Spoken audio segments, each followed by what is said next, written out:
You're listening to The Hard Truth with John Deaton. John Deaton is a Marine veteran, lawyer, and best-selling author who stared down poverty, survived street violence, and beat cancer to fight another day. From the streets to the courtroom, Deaton has taken on corporate greed and fought against government fraud and overreach. Always for the little guy, a proud father of 3 girls, Deaton brings you the raw, unfiltered truth that hits hard and holds nothing back. Join us as we dive into his journey, his vision, and what he hopes to bring to the people of Massachusetts. Don't you dare touch that dial or change the channel because it's Sunday at 7 p.m. You're listening to iHeart's WRKO 680 AM. This is John Deaton, and this is The Hard Truth. Hello, everybody. Hope you had a great Labor Day weekend. Hope you spent time with the family. I did. It was a great weekend and lots to talk about. Now, remember, you can reach me at the show at john@hardtruthshow.com, john@hardtruthshow.com. I'm going to read some of your comments from last week's show later on the show. We got a lot to talk about. We always got a lot to talk about, right? We're getting ready for the 2026 elections. The gubernatorial race is heating up. We're expecting a third high-profile candidate to get in the race along with Brian Shortsleeve and Mike Keneally. There was a debate on Howie Carr's show at Cape Guns on the Cape. It's starting to heat up, starting to take shots at each other. We've had Mike Keneally on the show. We've had Brian Shortsleeve on the show. We'll get them both back on. If Mike McNogue announces, like rumors suggest soon, we'll invite Mike, of course, on the show. You know my position. My position is quite clear that Massachusetts is an absolute clinical study in the dangers of one-party rule. When one party is in complete control for a very prolonged period of time, it is not healthy. And Massachusetts is clearly, maybe, arguably, the best or worst, depending on your perspective, example of that in the country today. We'll talk about that. Boston Herald did an article on me, John Deaton. Not really going to talk about myself in the third person, but the article was about whether I was going to run for U.S. Senate against Ed Markey. We'll talk about that. So much to talk about. You know, we have foreign leaders in the world today. Nicolas Maduro, the president of Venezuela, who is now accusing the Trump administration of engaging in economic warfare, also military warfare, and that the Trump administration is executing a regime change type of agenda. Lots of stuff got heated up. In fact, the military just did a precision strike on a boat that was carrying narcotics meant for America in the Caribbean, and that was shot. 11 people are dead. It's been on YouTube and the news on X. Precision missile shot took that boat out. So I guess we could start there. Let's talk about this Nicolas Maduro, Venezuela president, accusing the United States of targeting Venezuela, claiming regime change. United States has implemented sanctions. Venezuela's president calls it economic warfare. Now, the Trump administration has basically said that these sanctions are targeting Maduro's regime and officials in Maduro's regime because of their corruption, because of their known drug trafficking, because of their human rights abuses. The Trump administration has said, look, we're not targeting the Venezuelan people. We don't want to see them necessarily damaged, but your leadership, the people that are in control of your government are crooks, they're criminals.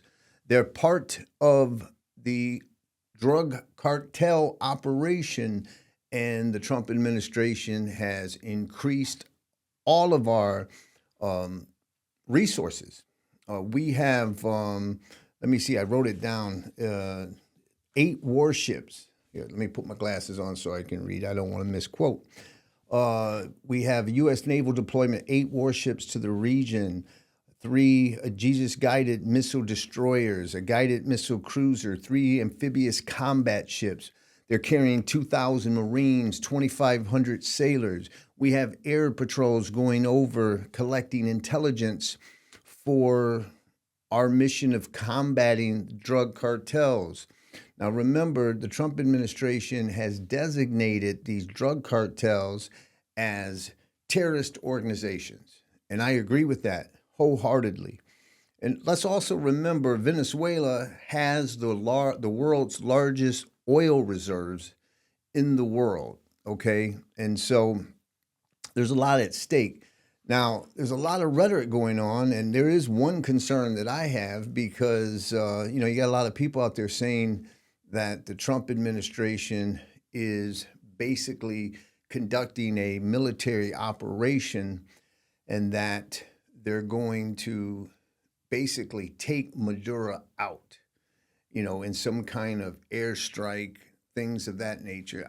I don't believe that. I certainly don't support that.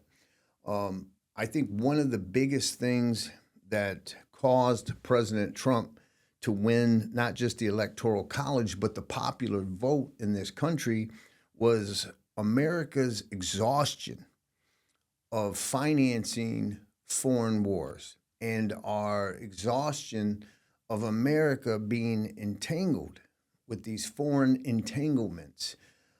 We have some serious problems here in America: the wealth gap, inflation, border security, job growth, over-regulations, political corruption. People are losing faith in our institutions. People are losing faith in our electoral process and the integrity of our elections. I mean, there's so many domestic things that we have to deal with. We're talking about a $37 trillion deficit. We're operating $2 trillion a year in a deficit, okay? And we are printing so much money that it is making the existing dollars less valuable. Listen, everybody, if we just take 2008 and the great financial crisis, where these morons like Ed Markey rushed to bail out the banks who caused the financial crisis. And they said, here's $800 billion to you bank executives. And these banks were foreclosing on people's homes, kicking people out. Yet these bank executives used that money and they gave themselves bonuses and nothing changed. But we printed trillions of dollars in the process. And since 2008, we've seen the purchasing power, okay, of the US dollar lose from 2008, 40%. And we're projected to lose another 25% in the next 10 years. Okay, so that's 75%, or pushing it, of the dollar losing its purchasing power in 2 decades. Okay, that's what's causing prices to be so high. It takes, double of what it used to take. Just look at housing. Housing is 100% increase from 2008. In 2008, you had the average home in Massachusetts was $400,000. Today, the average listing price is $800,000. $777,000, I think, is the median. So $800,000. $400,000 in 2008, and less than 2 decades later, in 2025, it is now $800,000. So that is 100% increase in housing. Our wages haven't increased, though. So our dollar has lost, over 50% of purchasing power just as it relates to housing. It's insane. It's absolutely insane. And that started because of people like Ed Markey, career politicians, bailing out Wall Street. Okay, that's a fact. So we got to deal with this deficit problem. We got to deal with the income inequality. So again, people are exhausted by these foreign entanglements, these foreign wars. So I don't think President Trump would engage in that kind of regime change. I mean, listen, let's look at Saddam Hussein. There are pictures of Dick Cheney hand in hand, arm in arm, giving weapons to Saddam Hussein in Iraq. And then you fast forward, and then we invade Iraq based on a lie, okay?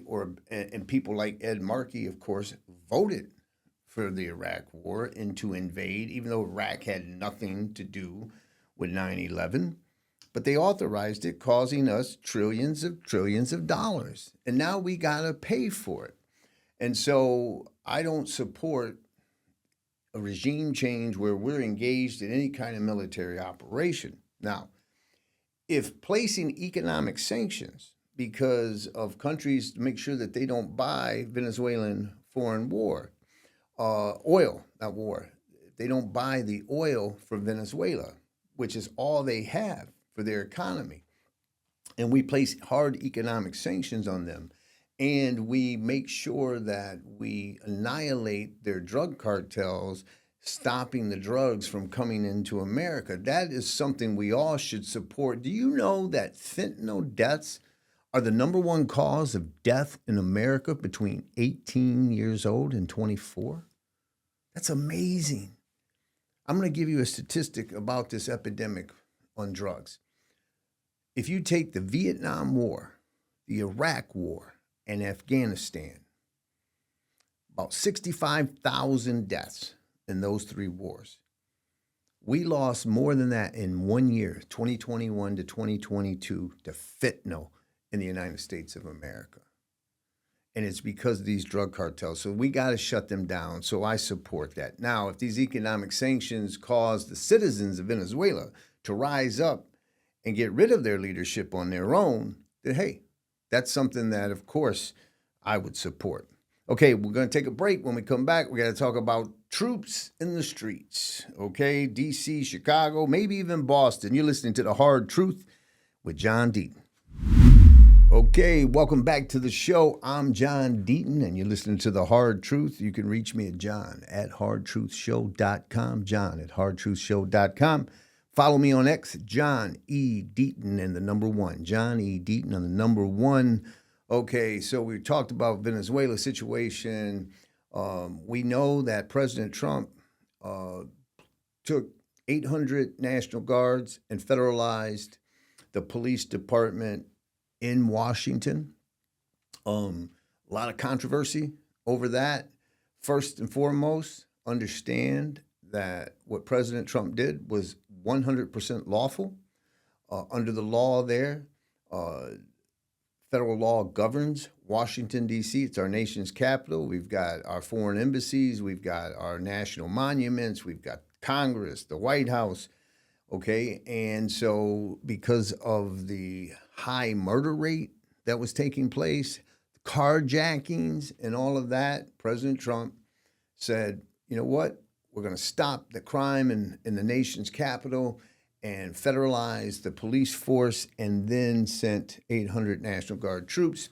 At first, the mayor of Washington, D.C., of course, was outraged. Since then, said, you know what? Crime is down, murders are down, and people are safe. I always turn off the pundits on CNN and MSNBC and even Fox. And I always ask this, what do the people say? What are the residents saying? Now, the residents of Washington were celebrating it. They were cheering it. You had viral videos of guys walking around with their diamond necklace saying, I'm not going to get jacked. This is the safest I've felt. I can walk blocks. You had congressmen and women whose family were coming, who now would walk 3, 4, 5 blocks because they felt safe. So the residents were welcoming it. The experts and political pundits were condemning it. The bottom line is that it's 100% within President Trump's authority. He gets to do this for 30 days. After 30 days, it would require an act of Congress. So the Senate and the House would have to vote to continue to authorize the use of troops walking downtown. So I think a lot of this is symbolic. Obviously, it's expensive, and whether or not you can sustain it. But certainly, it's a show of force that we're going to get back to law and order. So we got to make the distinction, though, between Washington, D.C. and now what is being targeted, because President Trump, there are people in Chicago, south side of Chicago and other places Chicago, that are literally online. You pull them up on YouTube and X. People saying, please, President Trump, come to Chicago and make Chicago safe.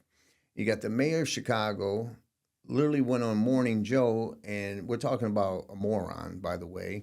We're talking about a guy that even Joe Scarborough said to this mayor, would you agree that more police on the streets is something that, will help with law and order? He didn't, Joe Scarborough didn't say it's the only thing to do. He just said, is that one element, one part of a multifaceted approach? And the mayor disgracefully, basically wouldn't agree that more cops. Also, almost basically saying there's not a problem. There is a significant crime problem in Chicago. There's a crime problem across the nation in a lot of our major cities. Okay, so President Trump is talking about sending the troops to go to Chicago now. And people here in Boston are talking about, well, Mayor Wu says that Boston is the world's most safest city. There's a lot of people in Boston who disagree with her. You see the open drug use on Mass and Cass. You see needles on Boston Commons. You see, some robberies and thefts are up, and so is she being accurate? Or is she exaggerating? Well, we're not there yet in Boston, but the distinction I want everybody to make is that you can't confuse D.C. with the regular cities. D.C. is controlled by the federal government. Now, the way it's supposed to work, absent an emergency, absent an invasion, absent some kind of exigent circumstance, is that the governor of each state is the chief executive, just like the president is the chief executive of the United States of America. Each governor is the chief executive of their state. So Governor Healy is the commander-in-chief of the National Guard here in Massachusetts. And the governor of Illinois is the commander-in-chief of the National Guard of Illinois. And so the president of the United States is usually, absent an emergency, supposed to go through the governor. Like if it was California, it'd be Governor Newsom. Now, President Trump declared an emergency situation and sent Marines and troops to LA to protect ICE agents. That's a very different scenario. Okay. Understand there is a law in this country. It's called the Posse Comitatus Act. And it basically says, and it's from the 1800s, actually it might even be 1787, around that time, that our military troops, and many of you know I served in the Marine Corps for 7 years, our military troops are not going to be used for local law enforcement, right? So camouflaged, wearing Marines in boots and utes, or Army soldiers walking around with M16s and camouflage, they're not supposed to pull you over to see if you are driving under the influence. They're not supposed to engage in Terry stops, stops, frisks, or investigating homicides or robberies. That's not allowed. But our troops can protect federal buildings or federal officers. So when ICE went to LA and people were talking about rioting against our ICE agents, then that's an appropriate use. Those Marines can go there. They're not engaging in local law enforcement. They're there to protect federal agents or federal buildings, federal property, okay? And that is an appropriate use of our troops.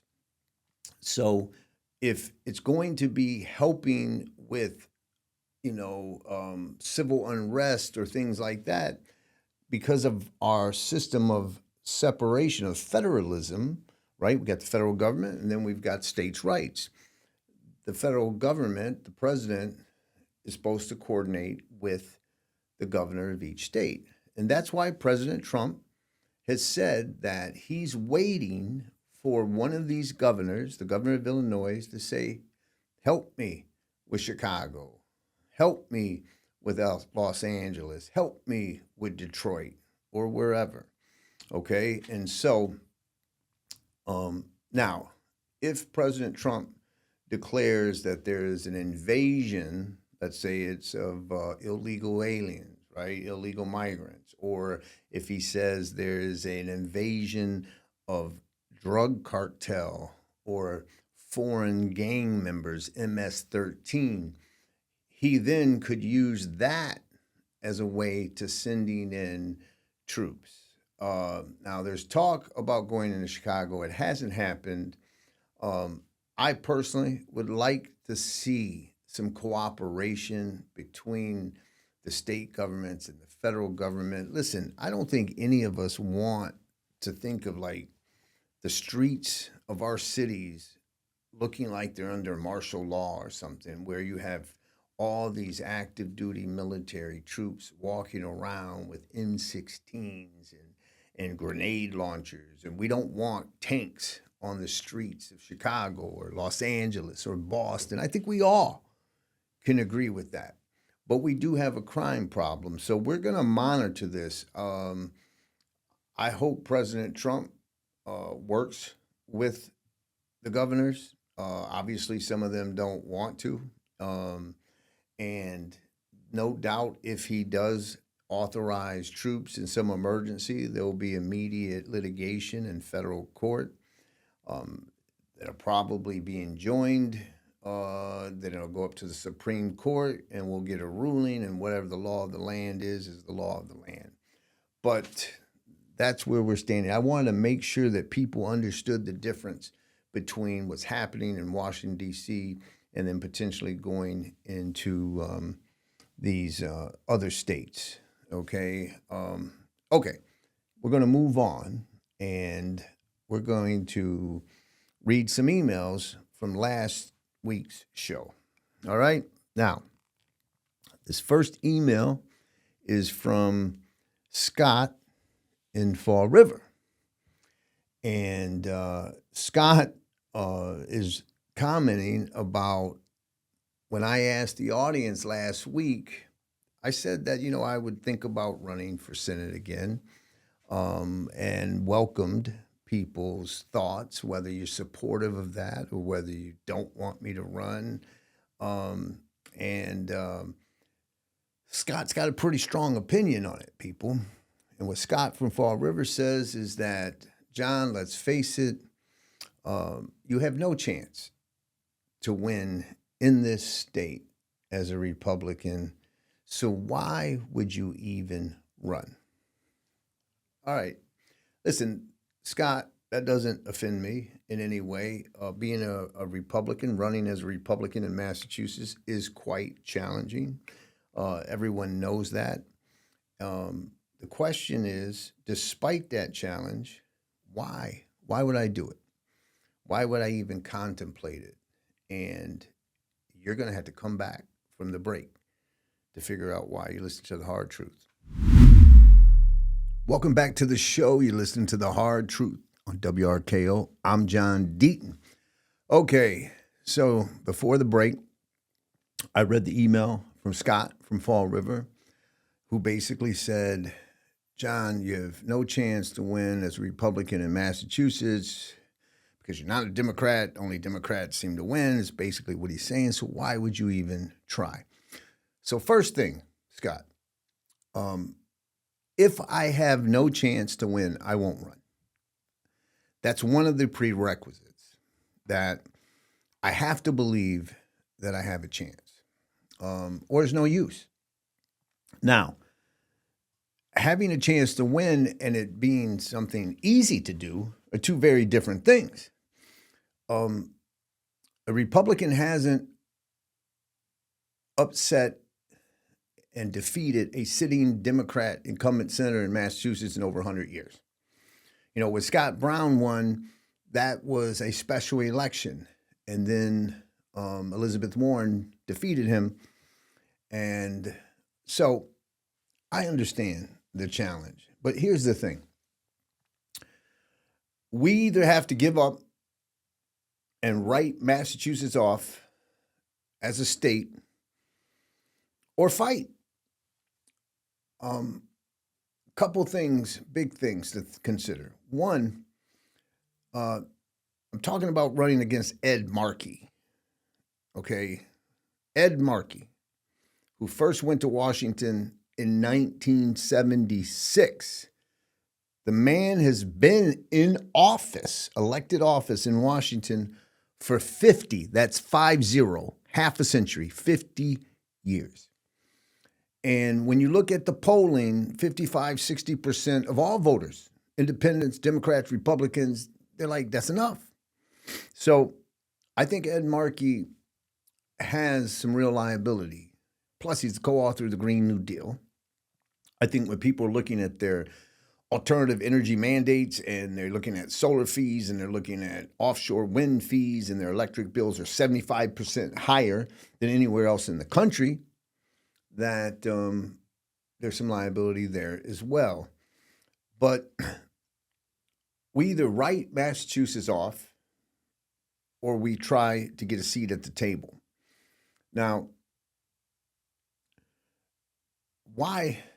Look, if this was about me and my desire to be like a United States Senator, if my dream in the world was to be a United States Senator, then I should probably go to Michigan. That's where I was born. Many of you know that. I've been in Massachusetts for the last 30 years, whatever, but as a lawyer, I went to law school here, represented the Marine Corps, all that. But Michigan is a swing state. There's a lot of the Reagan Democrats there. If my dream, if it was all about me going to the U.S. Senate, then I probably have a much easier chance to do it in Michigan than Massachusetts. But I love Massachusetts. I achieved the American dream here in Massachusetts. I went to New England School of Law. I lived in Roxbury, East Boston, Malden, Swansea, and now Bolton. So I've represented working people across the Commonwealth, from all across the Commonwealth. I'm talking about, turbine technicians at the electric power plants and Canal Electric in Sandwich, or Pittsfield, Boston Edison. I mean, all across the Commonwealth, I've represented people for 25 years. I was selected to represent the Commonwealth for the 1994 Judge Advocate Law contract. So I got to represent the entire state in the Marine Corps. Great honor. So it's my love for Massachusetts, but it's the cradle of liberty, man. It's the birthplace of freedom.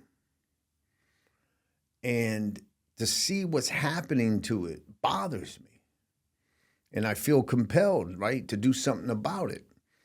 I mean, you got to think about this. Every statewide seat in Massachusetts, we're talking about governor, lieutenant governor, secretary of state, auditor, treasurer, attorney general, all Democrats.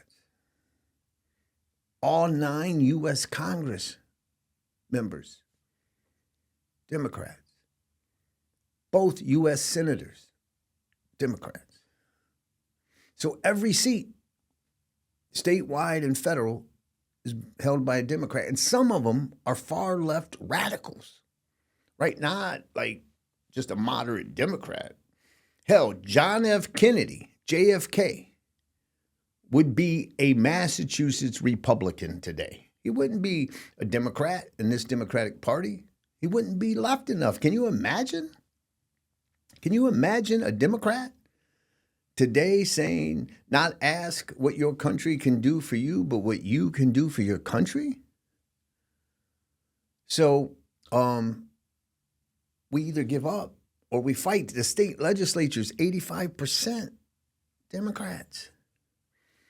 We don't have a seat at the table. So we either just say, you know what, Massachusetts is just gone, and move, or just throw your hands up in the air and say, I quit. Well, I can't quit, and I don't quit. I never will quit. So there's this obligation, I guess, that I feel. And when you look at my history representing the Commonwealth for the Marine Corps, going to law school here, living in all these different places that I've lived, representing working people for 25 years, and then you compare that to Markey.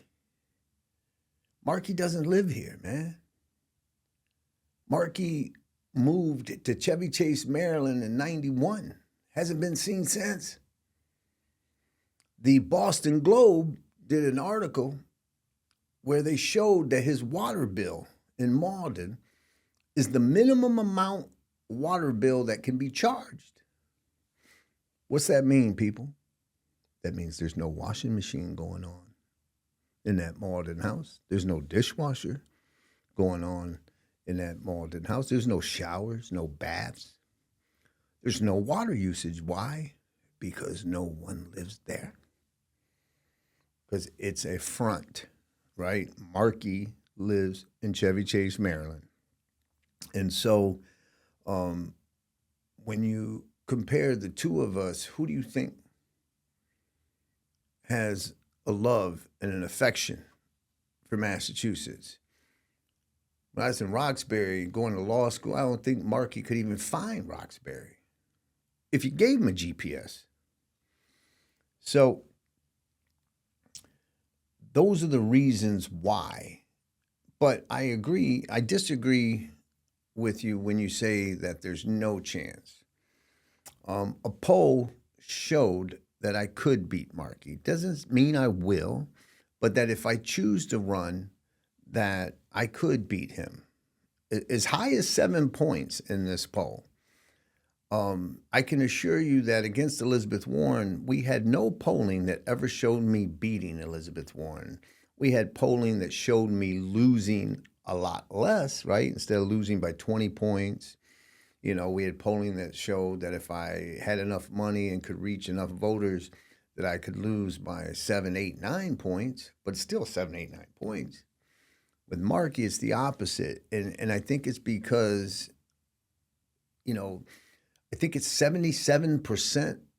Well, actually, I think it's 72. 72% of voters in Massachusetts believe in age limits. Markey is a lawyer. I'm a lawyer. Now, there's one thing that I could be still today as a lawyer that Ed Markey could not be in Massachusetts, and that's a state judge. The reason I could be a state judge in Massachusetts is because I'm not 70 years or older. We have mandatory retirement for state judges in Massachusetts. You want to know why? Because you're not as sharp as you used to be. That's just a fact. Okay, it's just a fact. I mean, look what happened with Biden. He wasn't even there. Okay, and that all played out. As you get older, no one beats Father Time. Ed Markey seems to be a spunky 80-year-old guy, but he's still 80. He's no way does his executive functioning at a level that it was 25 years ago. That's just fact. Okay, that's not me being mean. It's just the truth. And so I think against Ed Markey, it is potentially a winnable race. Now the question is, there's a lot of variables that come into play. For example, President Trump may not be extremely popular in Massachusetts, but 30% of the voters would take a bullet for the president. No doubt. Massachusetts was the second best state President Trump improved over 2020. He gained 8 points. Only Florida was higher. And so, the question is, I need those Republicans to vote for me in order to win. Will they come out to vote if President Trump's not at the top of the ticket? That's a big question. If they care about Massachusetts, they will, because even if I'm not their number one choice, compared to Markey, God, if you even have the slightest conservative bone in your body, hell, if you got even what's called the common sense bone in your body, I'm going to win that comparison, hands down. And so a lot of variables, but I believe the race is winnable. I haven't decided to run.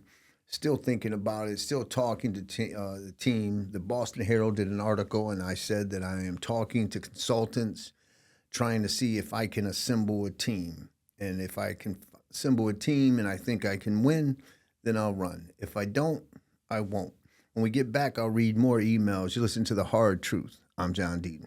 The Hard Truth is paid for by the Deaton Law Firm.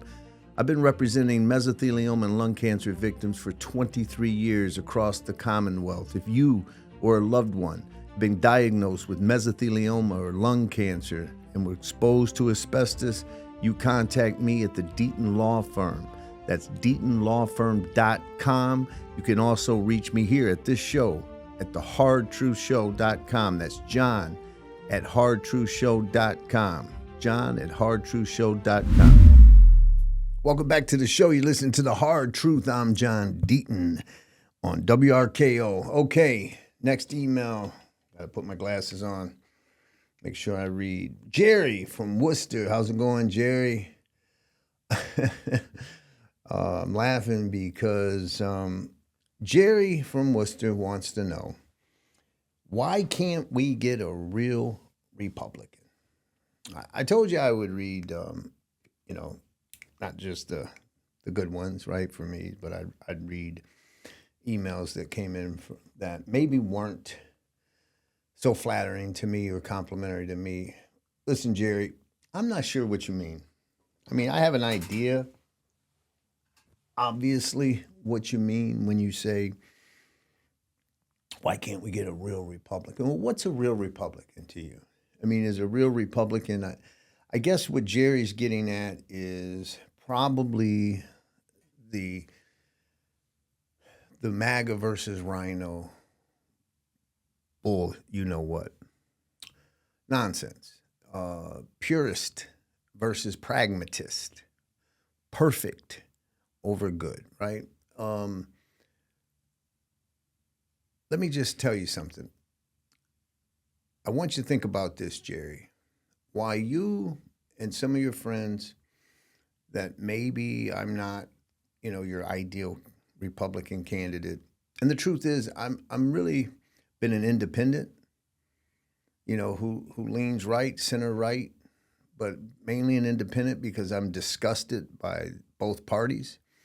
I think we've had a uniparty in this country. I think we get different parties but the same policies, if you want to know the truth. Barack Obama bailed out the banks. George W. Bush going to bail out the banks. Joe Biden bail out the banks. Is there that big of a difference? Is there between, the policies? Big Pharma always seems to win. We still favor corporations over individuals. I don't care if it's the Democrat Party or the Republican Party. So I've been an independent. My life, I have voted for Democrats at times. I have voted, obviously, for Republicans at times. But we live in a two-party system. I wish we didn't, but we do. And the Democrats are in control in Massachusetts. So the only option, someone like me who thinks I can do a good job, is to be a Republican. So, but I'm not loyal to an agenda or Republican Party. I'm loyal to the Constitution. I'm loyal to America. I'm loyal to Massachusetts. I mean, if I get in this race, let me tell you right now, a big difference between Ed Markey and I, and there are many, many differences, but one of the biggest fundamental difference is that when you see him on stage, you're going to see a proud Democrat. When you see me on stage, you're going to see a proud American. Those are two very different things. Markey is incapable of supporting anything that Trump wants. He's just not going to do it. I'm capable of supporting, regardless if it's Trump who's president or if it was Kamala who's president or whoever. Is it good for America? Is it good for Massachusetts? If it is, I'm in. I'll support it. I'll fight for it. If it's not good for America, if it's not good for Massachusetts, then I won't support it. It's that easy. We got to get back to the fundamentals.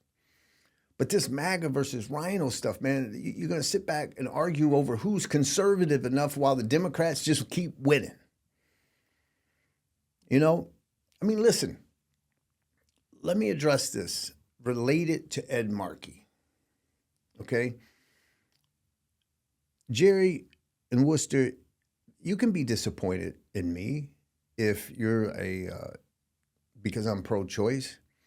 That doesn't mean I favor late-term abortions. I don't, unless they're the life of the mom's at risk or if the fetus is already dead, right? Like I support an abortion if the fetus is already dead. I don't think a woman has to carry a dead fetus or if she's going to potentially lose her life.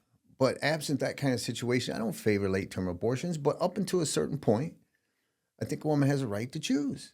I have $3. I understand that some of you out there disagree with that. I respect your opinion. And you could be disappointed, like, that you're pro-life and you're like, okay, John's pro-choice. That's where I disagree with him or I'm disappointed. He's not the perfect candidate for me. You could be disappointed that you don't think I'm the biggest Trump supporter or because, you know, I wasn't running as a Trump guy against Elizabeth Warren, okay? Or I've been critical of President Trump in the past. You know, you could be disappointed about those things. I don't blame you, okay? I'm still for America. I'm still for putting America first. I'm still for Massachusetts. I'm still for putting Massachusetts citizens, residents over illegals. I'm still zero tolerance for illegal immigration. I'm still for deregulation. I still reject nonsense like the Green New Deal and things like that. But you can be disappointed in certain things.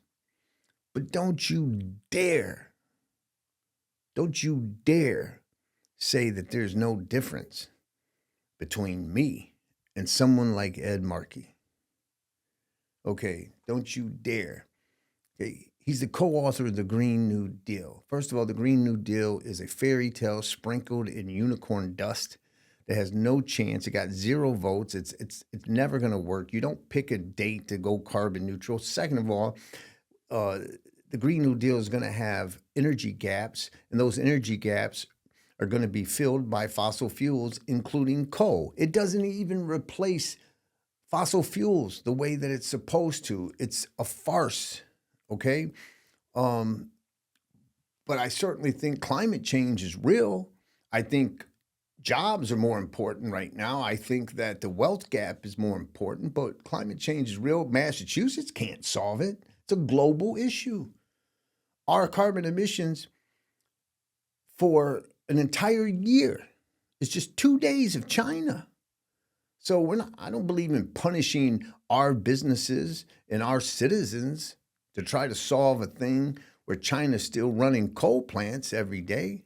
Like, that's just nonsense. I don't support that.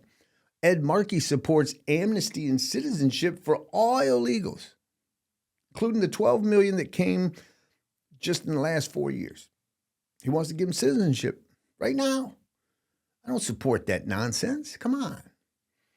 Ed Markey supports open borders. He's never voted for border security. I believe in zero tolerance for illegal immigration. So don't compare me to that. I have 3 daughters. Ed Markey believes in biological men competing in sports against women, against girls.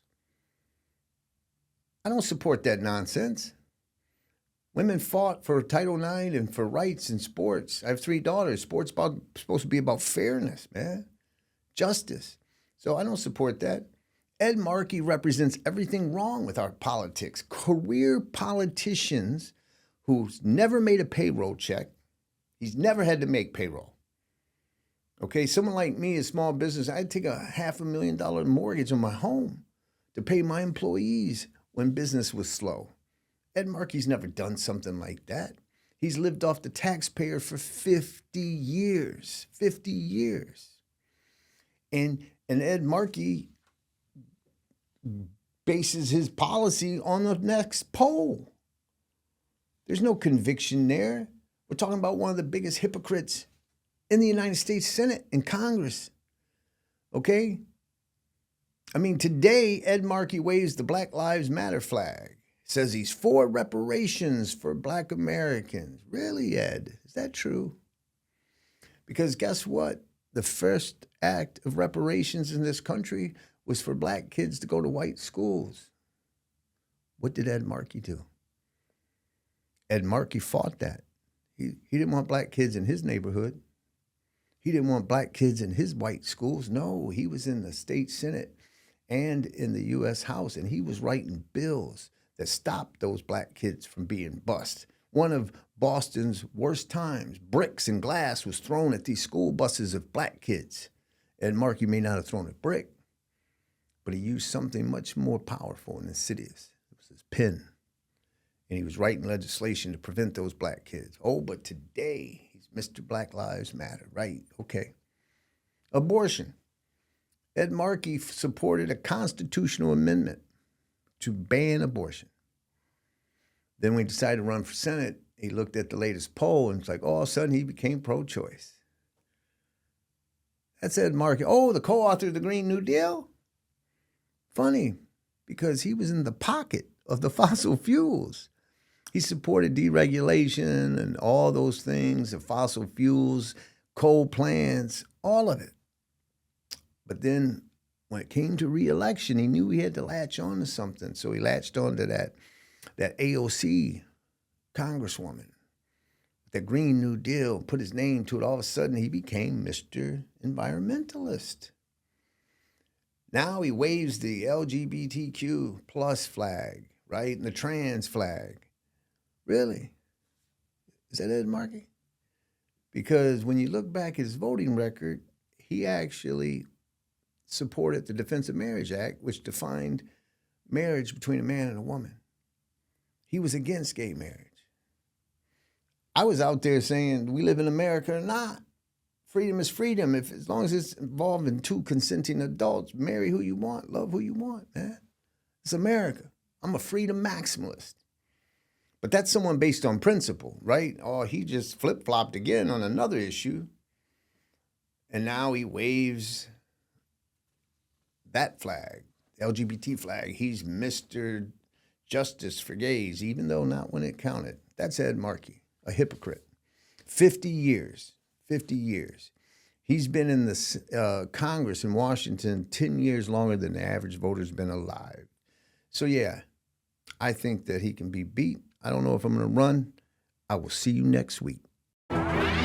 You're listening to The Hard Truth with John Deaton. John Deaton is a Marine veteran, lawyer, and best-selling author who stared down poverty, survived street violence, and beat cancer to fight another day. From the streets to the courtroom, Deaton has taken on corporate greed and fought against government fraud and overreach. Always for the little guy, a proud father of 3 girls, Deaton brings you the raw, unfiltered truth that hits hard and holds nothing back. Join us as we dive into his journey, his vision, and what he hopes to bring to the people of Massachusetts.